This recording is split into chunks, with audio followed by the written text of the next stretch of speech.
سمجھ شریف میں کہ نہیں؟ ہمارے یہاں ایک بورچی ہوتا تھا،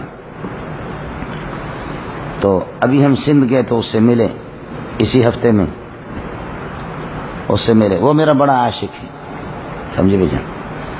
تو میں یہاں سے کسی جلسے میں جاتا تو ساتھی بتاتے کہ کبھی کبھی وہ روتا تھا، اور جب اطلاع مل جاتی کہ میں واپس مسجد مدرسے میں آ گیا تو پھر وہ ہنستا تھا کہ باہر کی کیا حالات ہے کہ آپ کیوں جا رہے ہیں. سمجھ شریف میں کہ نہیں؟ باہر کے حالات کیا. اس نے حضرت اقدس علامہ علی شیر حیدری رحمۃ اللہ علیہ کی خدمت خوب کی، خوب اس نے خدمت، اور اب بھی نام لیتا ہے تو روتا ہے. میں ان کی بات آپ کو بتا رہا ہوں، وہ زندہ ہے، ہمارے ساتھی جامع والے جانتے ہیں.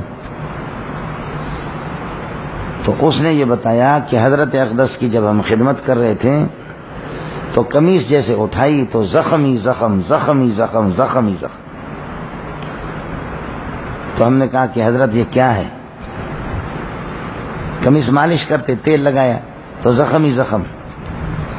تو فرمایا کہ حضرت کے آنسو آتے تھے، کہنے لگے کہ یہ چیزیں چھپاؤ، کسی کو نہ بتاؤ، میری نیکیوں کو خراب نہ کرو، ضائع نہ کرو، ان کو چھپاؤ، شاید انہی کی وجہ سے اللہ میری مغفرت کر دے. مولانا یہ واقعہ بیان کر کے وہ بورچی روتا تھا. اور اگلے والی بات جو میں آپ کو بتانا چاہ رہا ہوں کہ فرمایا کہ اس نے کہا کہ یہ وہ زخم ہے کہ جو آپ دیکھ رہے ہیں، لیکن جیلوں میں ہمارے ساتھ اور کیا کرتے ہیں، بلاک ہمارے ان سیین کے ساتھ بلاک باندھ کر کے ہمیں پٹائی کرتے ہیں، اور میرے ساتھ اس طرح بھی مجھے تکلیف دی گئی ہے کہ میں اب یہ ہے کہ قوت مردانگی میری ختم ہو چکی. اس لیے آپ نے دیکھا کہ حضرت اقدس کی کوئی اولاد نہیں ہوئی، 2 شادیاں تھیں، حضرت اقدس کی کوئی اولاد نہیں ہوئی. یہ لوگ مولانا سیدھا جنت میں جائیں گے. ان لوگوں کے استقبال کے لیے محمد رسول اللہ صلی اللہ علیہ وسلم کھڑا رہے گا.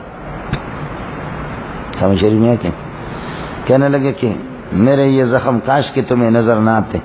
کیسے تمہیں نظر آ گئے؟